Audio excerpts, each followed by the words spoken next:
Meu filho, escuta uma coisa. A casa tá caindo. E isso tá interessante de assistir. Depois que a Folha de São Paulo diz que os ministros do STF estão insatisfeitos, irritados com as decisões do ministro Alexandre de Moraes. Depois de vários jornais, inclusive a Globo, fala não dá para passar pano para isso aqui não.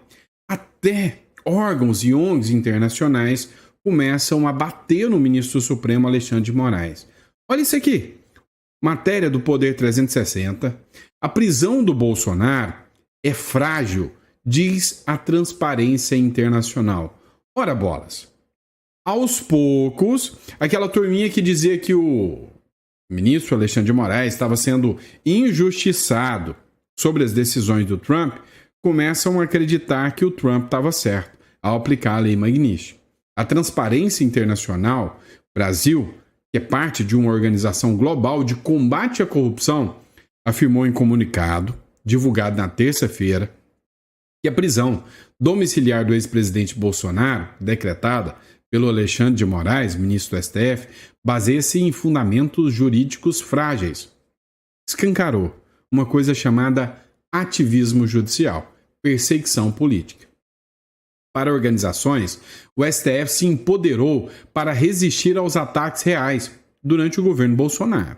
Porém, esse empoderamento, que foi necessário em um contexto emergencial, não pode se converter em prática permanente de atuação de ofício e extrapolação dos limites constitucionais. Passou um pano danado, mas falou o que precisava falar. Inventaram um discursinho de que era para defender a democracia e agora matam a democracia.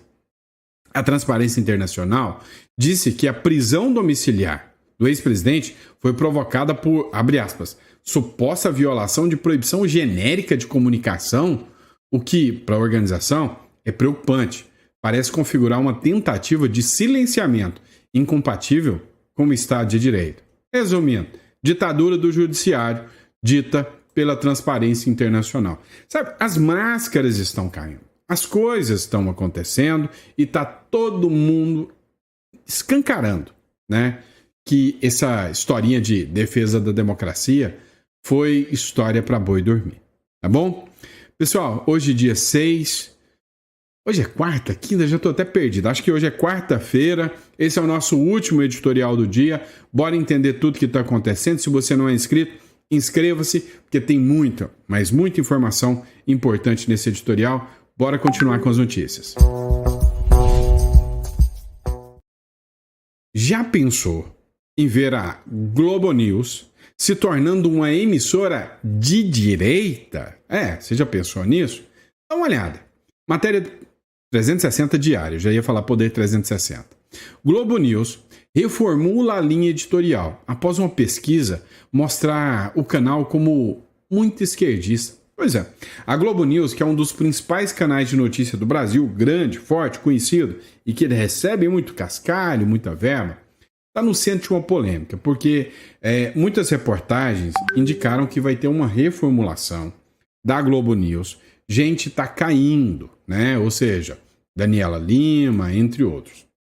O Ferrigno publicou o seguinte: a Globo News mudará a linha editorial e dará uma guinada à direita de jornal. A decisão, segundo o Dia, está ligada a uma pesquisa interna encomendada pelos acionistas que identificou a Rede Globo como um canal de extrema esquerda. Olha só isso, o jogo virou. Estão chamando agora de extrema esquerda a Globo News. Resumindo, ninguém quer dar entrevista para a Globo, ninguém quer dar papo para a Globo está afundando, e aí, por causa disso, eles viram que a direita está crescendo e querem dar uma guinada, né? Rumo à direita. Eu tenho duas teorias. A primeira é que logo, nem cachorro vai ficar assistindo Globo News mais. Só militante. Só vai passar dentro da USP. Fora da USP não passa em lugar nenhum mais. Né? Agora, eu tenho uma outra teoria. Será que é porque a turma da Globo News tem muito investimento lá nos Estados Unidos e que, até onde eu sei, a família Marinho mora por lá? Vem cá, mas a gente precisa entender uma coisa. Às vezes você fica assistindo e fala, olha, Tô vendo essa história toda, essa novela toda, vai dar em nada. Veja o Maduro. Maduro já foi sancionado há 5 anos aí pelo Trump, deu em nada. 6 anos. Olha essa matéria do Metrópolis. 6 anos atrás, né, após cerco total, o governo Maduro desdenha da sanção dos Estados Unidos. Há 6 anos atrás, o Donald Trump falou alto, gritou grosso, falou, eu vou pegar o Maduro. Beleza. Impôs sanções econômicas ao Maduro, e ainda está no poder até hoje. Inclusive, no ano passado, ainda tinha gestão Biden, né? Passador de pano para a esquerda. De esquerda, né? O que aconteceu? O Maduro fraudou as eleições. Segundo o Maduro, a economia venezuelana mandou um dane-se para o Trump. Está crescendo 7% ao ano e não precisa do Donald Trump. Então, que o Brasil também não precisa se preocupar nem um pouquinho. Porque com sanção ou sem sanção, o Brasil vai crescer muito mais, igual a Venezuela. Nós vamos nos tornar uma Venezuela com muito orgulho. Só que o jogo não é bem assim, a gente precisa entender a real. Os números que são apresentados por esses governos socialistas são todos mentirosos. Eles manipulam a verdade. Todos os lugares que o Lula ama, que é Venezuela, que é Cuba, que é a China, que é a Rússia, os números são aqueles que o governo informa da forma que eles bem entendem. Não tem nada de transparência nem nada disso. Os números são mentirosos. Tem um cara aí que faz uns vídeos, né? O Nômade Sincero. Acho que é isso o nome do canal dele, né? O cara fez uma visita na Venezuela. Você vê que não é nada disso. O povo lá passa uma dificuldade lascada, né? Só que eles mentem, eles são mentirosos. Essa turma esquerdista, socialista, é mentirosa. Vou colocar um vídeo para vocês, vou dar um exemplo do que pode acontecer no Brasil. Se por um acaso resolverem defender esse modelo socialista e defender até o ministro Alexandre de Moraes e peitar o Trump ainda mais. Esse vídeo, né, da CCB, ARG, né, me chamou a atenção e aí eu queria que você assistisse aqui. Agora, vou simular exatamente o que aconteceria se o Brasil desafiasse as sanções Magnitsky. É um exercício de análise de risco que todo brasileiro precisa entender. Primeira semana, os americanos enviariam um ultimato formal. O Brasil tem 7 dias para instruir seus bancos a cumprirem as sanções contra Alexandre de Moraes ou enfrentará sanções secundárias. O governo brasileiro responde: não reconhecemos autoridade americana sobre nosso sistema judiciário. Os bancos brasileiros não cumprirão essas sanções. O Wall Street Journal, Financial Times, Bloomberg começam cobertura 24 horas desse evento. Investidores internacionais entrariam em pânico imediato. O risco do país dispara. Na semana seguinte, as primeiras retaliações começam. Primeira onda de sanções secundárias. 3 bancos americanos cortam o sistema de correspondent banking com o Banco do Brasil, Bradesco e Itaú, os maiores do país. Resultado imediato disso, o dólar salta de 5,50 para 7 dólares em uma semana apenas. A bolsa despenca praticamente uns 30% e a fuga de capital supera os 20 bilhões de dólares. Empresas começam a cancelar importações aos montes, não conseguem mais obter cartas de crédito, por exemplo. Os portos param de receber navios que dependem de financiamento internacional. Na terceira semana, as empresas de tecnologia entram no jogo. Microsoft avisa que vai cancelar licenças de bancos brasileiros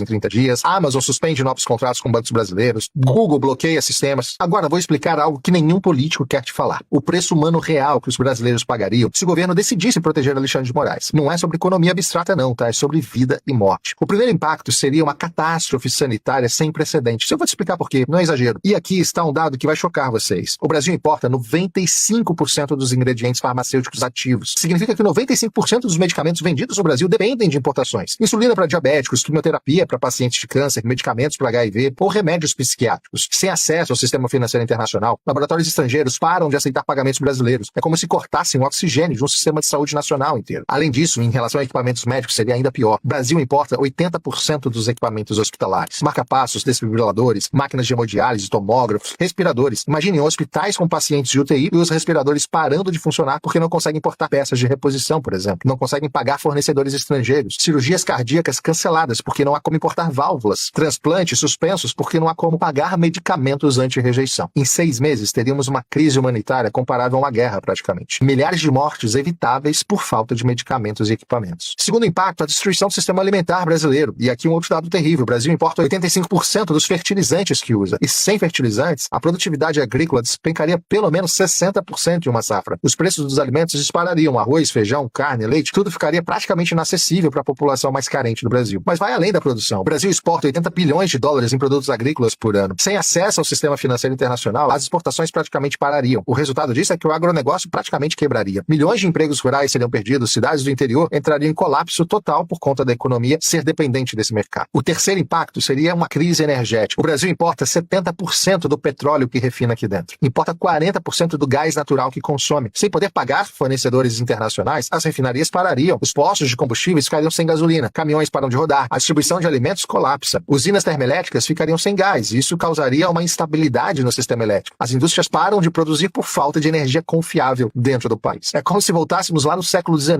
Economia baseada em carvão e lenha. Desenvolvimento de décadas perdido em meses. O quarto impacto é que o Brasil vira um país isolado tecnologicamente. Sem Google, sem Microsoft, sem Amazon, sem Apple. As universidades perdem acesso a jornais científicos. Os pesquisadores ficam isolados da comunidade internacional. A medicina perde acesso a bases de dados médicas globais. Empresas perdem acesso a softwares internacionais e bancos ficam sem sistema de segurança atualizados. Fintechs param de funcionar e estudantes não conseguem usar plataformas educacionais internacionais. O Brasil vira um país academicamente isolado, como a Coreia do Norte é, por exemplo. E, obviamente, um outro impacto é o êxodo massivo da classe média alta. Qualquer brasileiro que tenha condições financeiras tentará sair do país. Médicos, engenheiros, cientistas, empresários, todos tentando emigrar antes que seja tarde demais. É como se o cérebro do país fosse sugado para fora. Universidades ficam sem professores qualificados, hospitais sem médicos especialistas, empresas sem executivos competentes para liderá-las. Em 2 anos, o Brasil perderia 30% de sua população mais qualificada. É um genocídio intelectual. O sexto impacto seria a destruição do sistema previdenciário. Imagina fundos de pensão brasileiros que têm 50% de investimentos em títulos estrangeiros. Com essas aplicações congeladas, aposentadorias poderiam parar de ser pagas. É como se roubassem décadas de contribuições previdenciárias e idosos ficam totalmente desamparados, com famílias inteiras entrando em completo desespero. E aqui está o dilema moral que vai definir o futuro do Brasil. De um lado, proteger a independência de um ministro do STF. Do outro, proteger 220 milhões de brasileiros de uma catástrofe humanitária. De um lado, manter o orgulho nacional. E do outro, evitar que milhares morram por falta de medicamentos importados, por exemplo. De um lado, resistir ao imperialismo americano. E do outro, permitir que o Brasil continue negociando com todo o restante do mundo. A realidade é que a soberania é um luxo que países dependentes não podem pagar. E o Brasil é brutalmente dependente do sistema internacional. Não temos medicamentos próprios, não temos fertilizantes próprios, não temos tecnologia própria, não temos sistema financeiro independente. Somos um país com pretensões de potência, mas com a vulnerabilidade de um país subdesenvolvido. E essa contradição seria exposta de uma forma brutal. A realidade é brutal, mas precisa ser dita. O Brasil não tem condições de desafiar o sistema financeiro americano. A Lei Magnitsky não é apenas uma ferramenta jurídica, é uma arma geopolítica que pode destruir economias inteiras, como já fez antes. E o Brasil está totalmente vulnerável a ela. A verdadeira lição aqui não é sobre Alexandre de Moraes ou STF, é sobre poder real no mundo moderno. O poder real não está em constituições ou soberania formal, está no controle de sistema financeiro global. E esse controle está lá em Washington. O que vai acontecer nos próximos meses determinará não só o futuro de Alexandre de Moraes, mas o futuro da relação entre Brasil e Estados Unidos. Uma coisa é certa, a hora da inocência acabou. Autoridades brasileiras agora sabem que estão sujeitas ao escrutínio americano. E saiba, isso muda todo o jogo. Se você quer entender como essas pressões geopolíticas afetam sua vida, se inscreva no canal. Na próxima semana eu vou explicar como os outros países criaram sistemas financeiros alternativos e por que eles fracassaram. E deixa nos comentários, você acha que o Brasil deveria resistir ou ceder às pressões dos americanos? Vamos lá, pessoal. Só publicação para quem quiser acompanhar esse canal, o CCB Argentina, tá? Você pode ter observado e pensou, nossa, como esse advogado fez uma análise do futuro, né? Como ele foi uma mãe de Ná agora. Não foi, não. Ele só observou o que aconteceu em Cuba, Venezuela e está dando o retrato do que vai acontecer exatamente aqui no Brasil. E a resposta é muito simples. A situação é muito simples. Enquanto você olha, roendo as unhas e preocupado, o esquerdista olha, ai, tudo que eu quero para o meu país. Não é assim? É isso que eles querem. Eles querem a destruição total, econômica do país, para que eles possam dominar. O poder, a riqueza, tudo fica na mão de poucos. É isso que é o socialismo. Vamos lá. E aí, para falar em questões econômicas, dá uma olhada nisso aqui. A Embraer propõe investir 500 milhões nos Estados Unidos para produzir aeronaves e evitar tarifas sobre os produtos brasileiros. Isso aqui é um retrato de tudo que acabou de ser dito agora. Se a Embraer vai investir 500 bilhões lá nos Estados Unidos, responde para mim, Peito Pombo, vai criar emprego aqui no Brasil ou lá nos Estados Unidos? Vai pagar imposto aqui no Brasil ou lá nos Estados Unidos? Vai ter que ter empregos, né, terceiros sendo contratados, ou seja, trabalho indireto para o Brasil ou para os Estados Unidos? A resposta é simples, são eles. Eles estão fazendo certo. Estão defendendo a sua economia, enquanto o Brasil quer jogar a economia literalmente pro lixo.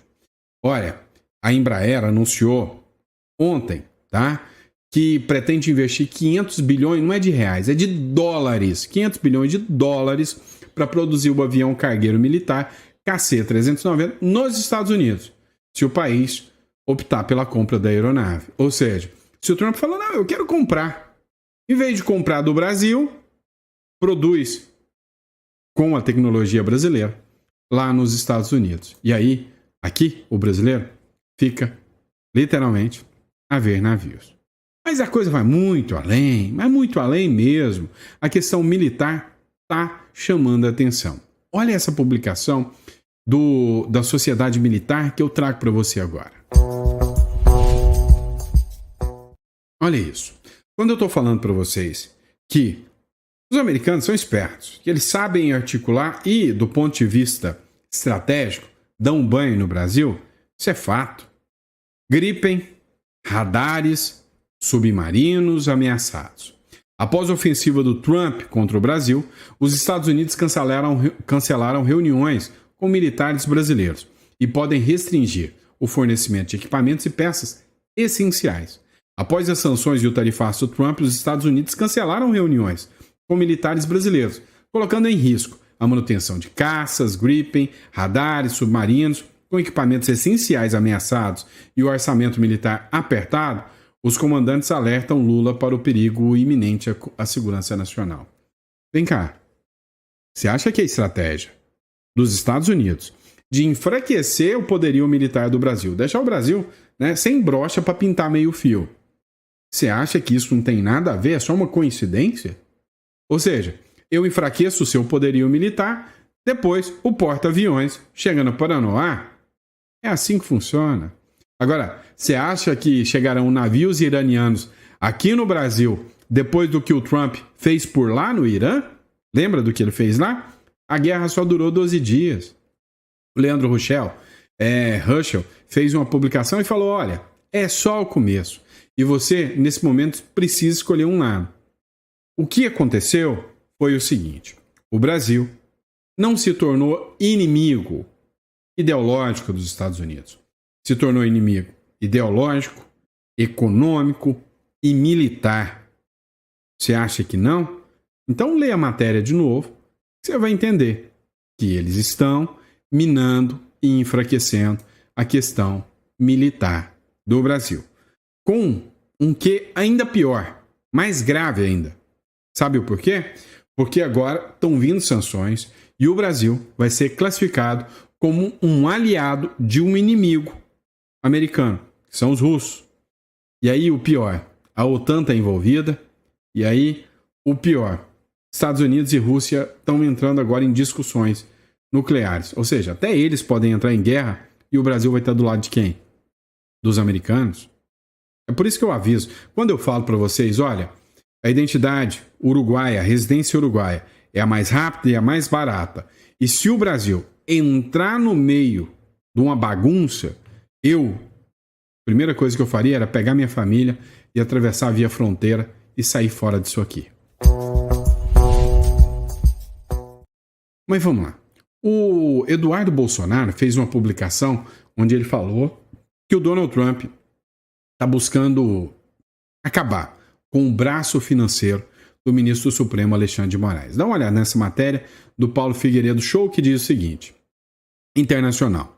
O Trump avança para sancionar esposa do Alexandre de Moraes após a prisão do Bolsonaro. A Casa Branca já está discutindo a aplicação da lei Magnitsky agora contra a advogada Viviane Barça de Moraes. Mas o que isso implica?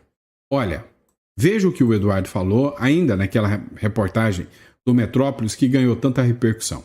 Escuta só. Ele já tem material para sancionar diversas autoridades brasileiras. né? É claro, a Viviane seria uma válvula de escape para uma saída honrosa do Alexandre de Moraes, mas como ele opta por dobrar a aposta, há sim um risco muito alto de que ela também venha a tomar essas sanções OFAC, porque ela é entendida como o braço financeiro do Alexandre de Moraes. O próprio relógio que ele utiliza, de um padrão de altíssimo luxo, demonstra que não sobrevive apenas com o seu salário. E essa renda vem da sua esposa Viviane. Não à toa, acho que foi até exclusividade do Metrópolis, o anúncio de que os escritórios de advocacia de não só a esposa de Alexandre de Moraes, mas como de outros familiares da Suprema Corte, já foram mapeados pela inteligência americana. Isso é uma verdade, Capelli, é uma informação fidedigna. Agora a gente tem que esperar para ver qual será a resposta. Muita coisa sobre a mesa, né? Provavelmente uma nova onda de confisco de vistos americanos, né? A possibilidade de sancionar a própria esposa do Alexandre de Moraes. E se isso daí for passar, então, pela mão ainda do presidente Donald Trump, e aí a resposta é ainda mais imprevisível do que ele possa fazer. Ele já tem... Pois é. O Eduardo Bolsonaro já falou que é fidedigna a informação de que a inteligência americana já atua fiscalizando e investigando a esposa do Alexandre de Moraes, a atuação do escritório, os bens do escritório. Agora eu te pergunto, se você fosse uma figura que precisa procurar um advogado, talvez no âmbito criminal, talvez até de alguma organização qualquer, e você sabe que o governo americano está te fiscalizando, você procuraria esse escritório? A informação foi anunciada não à toa. Segundo, se as sanções chegarem, vai pegar não só a esposa do Moraes, todos do escritório. Os americanos, quando entram numa guerra, não entram para brincar, não. E o Brasil não tem condição de enfrentar essa guerra. Todo mundo sabe disso. Tanto sabem que parece, só parece, que tem gente que já está sentindo o impacto de tudo isso. O ministro Luiz Roberto Barroso já está pensando em sair fora, pular fora do STF, né? O atual presidente do Supremo disse que está desanimado com a conjuntura de tudo e que pretende sair. Eu já tinha até comentado sobre isso com vocês. Mas o presidente do Supremo Tribunal Federal, Barroso, tem 67 anos. Pode ficar até os 75 se quiser. Demonstrou uma certa frustração pelo estado de divisão que acabou instalando na corte. A corte está dividida em público. Ele tem tentado desarmar o protagonismo que o Supremo adquiriu por causa da atuação do ministro Alexandre de Moraes no comando de vários inquéritos, inclusive que investiga a tentativa de golpe de Estado. Ora. Está soltando a mão do Moraes. Nos bastidores, o Barroso aparenta se sentir impotente para reverter o quadro atual. Quem conversa com o presidente do Supremo fica com a impressão de que ele pode sair do tribunal depois de deixar o cargo no final, quando passa o comando para o Edson Fachin, provavelmente em setembro agora, né? De todos os 11 ministros do STF, Barroso é o que mais tem ligações com os Estados Unidos. A família tem imóvel declarado em Miami. Baratinho, 22 milhões de real, baratinho, tá? Ele passa temporadas de estudo em Harvard. Agora, tudo pode ter ficado fora do seu alcance, caso se confirme realmente que seu visto de entrada foi cancelado e outra, se chegar a Magnitsky nele. Quando deixa a presidência, um ministro do STF precisa voltar para a planície e ingressar em uma das turmas do tribunal. Barroso teria que trabalhar na segunda turma, grupo no qual alguns dos integrantes não têm intimidade nem afinidade. Resumindo, não gosta dele. Lá fazem parte, né, o Gilmar Mendes, o Toffoli, o Nunes Marques e o André Mendonça. Ele não vai ficar com a turminha do Moraes. Então, na visão dele, é uma briga que não vale a pena. Até porque você pode até não ter entendido, mas a Vaza Toga 2 vai pegar muita gente, tá? Foi uma bomba que a imprensa está ignorando, mas os americanos, não. Vamos falar sobre essa Vaza Toga 2 para te explicar um pouquinho mais? É o seguinte, é um vereador lá de Curitiba, Gui Kilter. Ele fez uma publicação onde ele falou especificamente sobre Vaza Toga número 2. Você compensa. Pede um minutinho aqui para assistir esse vídeo para você entender o que está acontecendo. A casa caiu para Alexandre de Moraes. Hoje, o jornalista americano Michael Schellenberg publicou a continuação das reportagens da Vaza Toga e chamou esse episódio de Arquivos do 8 de Janeiro. Uma matéria com vários arquivos das condenações do 8 de janeiro que eram secretos até hoje. E o conteúdo é absurdo. Um caminhoneiro ficou 11 meses preso e o único motivo para a decisão foram seus posts criticando Lula. Outro homem foi preso por uma única postagem que dizia: fazer cumprir a Constituição não é golpe. Uma mulher chamada Vildete foi confundida com outra pessoa do 8 de janeiro, mas mesmo assim ela permaneceu na prisão e só foi libertada 21 dias depois devido a uma hemorragia intestinal grave. Ainda mais absurdo foi o caso do Ademir, um vendedor ambulante de 54 anos do sul do Brasil que não estava presente no 8 de janeiro e foi preso por tweets de 2018 criticando o PT. Ele usa a tornozeleira eletrônica até hoje. Em um grupo de WhatsApp dos assessores de Moraes, uma das suas assessoras diz que Moraes ordenou que não fosse solta uma pessoa em específico sem antes revisar suas redes sociais, mesmo com o pedido da PGR pela soltura. No mesmo grupo, ao se despedir, o juiz auxiliar de Moraes escreve que nas audiências de custódia possamos dar a cada um o que lhe é direito, a prisão. Sim, um juiz declarando a sentença em grupo de WhatsApp antes mesmo da condenação. Além disso, a reportagem também revela que o STF usou ilegalmente o banco de dados biométrico do TSE, o Guest Bio, para identificar manifestantes e então prendê-los. A equipe de desinformação usou a plataforma para identificar manifestantes com base em imagens após uma ordem formal de Moraes. Depois de usar essa plataforma para associar um nome a um rosto, a equipe então vasculhava as redes sociais em busca de postagens que pudessem ser interpretadas como antidemocrática. E Moraes decretava então a prisão preventiva, que muitas vezes durava meses. Esse caso é a imprensa internacional denunciando formalmente os abusos de Moraes e as consequências podem ser graves, desde mais sanções ao Brasil até o seu pedido de prisão na Interpol. De qualquer forma, mais pessoas precisam saber disso. Então compartilhe ao máximo esse vídeo para expor os abusos de Moraes antes que seja tarde demais. Pois é interessante a gente observar que essas denúncias que foram feitas mudam a regra do jogo por completo. Aqui a gente não vai falar mais de anistia. Não é anistia. É anulação total. Se bem que, cá entre nós, qualquer estudante, né, do primeiro período, ou melhor, qualquer um que tem o tic-tac funcionando bem, já entende que o foro não era o STF. Afinal, Bolsonaro não é presidente. O Lula foi julgado em primeira instância. Por que o Bolsonaro não pode? Esse é o primeiro passo. Segundo, a vítima pode ser o juiz? Não. E processo de ofício? Dá para começar? Também não. Vem cá, processo sem observar a individualização das condutas e da pena? Também não. A vítima sendo juiz? Eu já falei sobre isso? Já, né? Então, não tem jeito. Já tinha fundamento suficiente para ser ilegal. Agora, com essas informações escancaradas, mostrando que havia uma justiça paralela, não é justiça paralela, é tribunal de exceção. Tribunal de exceção é previsto como algo proibido na nossa Constituição. Só acho que a Constituição não tem muito valor mais, né? Mas o que eu posso dizer para vocês é caso de anulação total. E aí eu te pergunto, há possibilidade de uma investigação superior, algo no Tribunal Penal Internacional no futuro? Sim, existe essa possibilidade. Existe a possibilidade do governo americano assumir as regras desse jogo e fazer uma condenação contra o Alexandre de Moraes? Também sim. Inclusive, com inclusão no Interpol? Sim, há essa possibilidade. Agora, uma coisa é certa.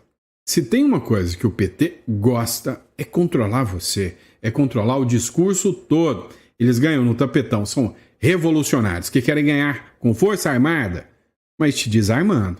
Na verdade, esse negócio de um armado e contra um desarmado chama-se covardia. São covardes. Olha só, acabou. Não tem mais clima para censura prévia no Brasil. Duvido que o judiciário teria coragem de obrigar as plataformas a fazerem isso. O mundo está horrorizado com o que se tornou o nosso país. Um novo bloqueio seria um escândalo mundial, pois confirmaria novamente que não somos uma democracia. Adivinha? O PT pediu o bloqueio das contas de nada mais nada menos do que da maior figura política dentro das redes sociais, talvez do mundo.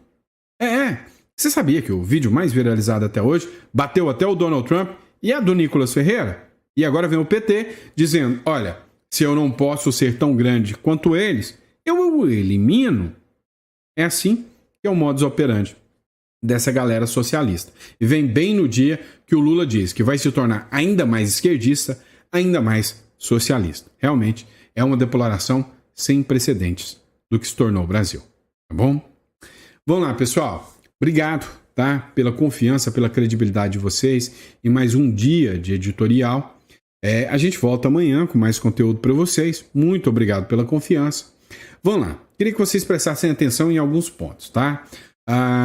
Como vocês sabem, o nosso escritório é especializado em holding, offshore e internacionalização e imigração, em especial para o Uruguai. Presta atenção. O pior de tudo é você deixar tudo para depois. Não cometa o erro que cubanos, que venezuelanos cometeram. Eu tenho alguns amigos cubanos, inclusive, que já me procuraram para fazer a cédula de outro país, porque não querem passar de novo o que já passou aqui no Brasil. Então, se você está com medo, entende o que está acontecendo, e você acha que você tem que ter uma segunda cédula, tá? Uma segunda residência, clica aqui na descrição, aqui, ó. Na descrição, você vai entrar na nossa página e vai selecionar se você quer falar sobre holding ou sobre imigração. E aí, a grande questão é a seguinte, para pensar. Lembra do povo do 8 de janeiro? O povo do 8 de janeiro jamais pensou que estava cometendo um crime. Antes de mais nada, você tem que ter uma figura no Brasil chamada dolo. Dolo é a vontade de cometer um crime. Você pensa mesmo que pessoas como a Débora do Batom, que já viu tanta gente se manifestar em Brasília, tanto petista se manifestar em Brasília, achava que poderia ser condenada a 14 anos de cadeia? Não. É por isso que muita gente do 8 de janeiro fugiu. Fugiu para o Uruguai, fugiu para a Argentina, fugiu para o Paraguai e para outros lugares. Só que ao fugir para lá, eles chegaram ilegais, sem o trâmite de imigração. E aí, para você fazer o trâmite de imigração, você não pode ter antecedentes criminais. Essas pessoas ficaram à mercê desses países, desse arbítrio aqui do Brasil. Agora imagina, se essas pessoas já tivessem antes uma residência legal lá. A jurisdição seria do Uruguai, ou do Paraguai, ou da Argentina, ou dos Estados Unidos. Então, você vai, tem sua residência lá, você está no Uruguai, qualquer ordem a ser cumprida lá está tratando agora de um residente do país. Tem que passar por um juiz do país e teria que reconhecer as arbitrariedades e os abusos que o Brasil está aplicando. Então, assim, pense, encara isso como um plano B, um seguro de liberdade. Então, na descrição aqui, você consegue entrar em contato com o nosso escritório, tá bom? Grande abraço, fica com Deus e até o próximo editorial. Só lembrando uma coisa, vocês acabaram de ver o vídeo que eu coloquei para vocês, não viram? Onde eles prendiam por causa da sua publicação nas redes sociais. É isso, meu amigo. Já fez publicações? Para pensar. Não estamos em um lugar onde você tem liberdade para publicar o que você quer. É simples assim.